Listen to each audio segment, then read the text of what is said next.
Hello friends, welcome to smile talk paramedical channel. ನಿನ್ನೆ evening ಒಳಗಡೆ ಒಂದು ಅಪ್ಡೇಟನ್ನು ಮಾಡಲಾಯಿತು. ನೈಟಲ್ಲಿ ಅಪ್ಡೇಟ್ ಆಗಿದೆ.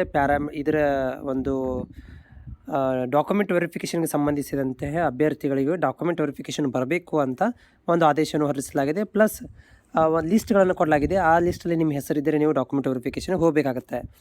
ಯಾರಿಗೆ ಡಾಕ್ಯುಮೆಂಟ್ ವೆರಿಫಿಕೇಷನ್ ಅಂದರೆ ಇಲ್ಲಿ ನೋಡ್ಬೋದು, BSc ನರ್ಸಿಂಗ್ ಅಂತೂ ಒಂದು ವಿಡಿಯೋ ಮಾಡಿ ಹಾಕಿದ್ದೇನೆ. ಸೊ ಬಿ ಫಾರ್ಮಾ ಅಭ್ಯರ್ಥಿಗಳು ಕೂಡ ಹೋಗ್ಬೋದು. ಬಿ ಫಾರ್ಮಾ ರೆಗ್ಯುಲರ್ ಮತ್ತು ಲ್ಯಾಟರ್ ಎಂಟ್ರಿ ವಿದ್ಯಾರ್ಥಿಗಳು ಕೂಡ ಈ ಒಂದು ಡಾಕ್ಯುಮೆಂಟ್ ವೆರಿಫಿಕೇಷನ್ಗೆ ಹೋಗಬೇಕಾಗತ್ತೆ. ಯಾರೆಲ್ಲ ಹೋಗಬೇಕು ಇಲ್ಲಿ ನೋಡ್ಬೋದು, BCDIJKLMNZ ಈ ಅಭ್ಯರ್ಥಿಗಳು ಅಪ್ಲಿಕೇಶನ್ ಹಾಕಬೇಕಾದ್ರೆ ಖಂಡಿಕೆ ಅಂತ ಬರುತ್ತೆ. ಅಥವಾ ಖಂಡಿಕೆಯನ್ನು ಸೆಲೆಕ್ಟ್ ಮಾಡಿದರೆ ಸೊ ಅಂಥ ಅಭ್ಯರ್ಥಿಗಳು ಮಾತ್ರ ಇದಕ್ಕೆ ಡಾಕ್ಯುಮೆಂಟ್ ವೆರಿಫಿಕೇಷನ್ಗೆ ಹೋಗಬೇಕಾಗುತ್ತೆ.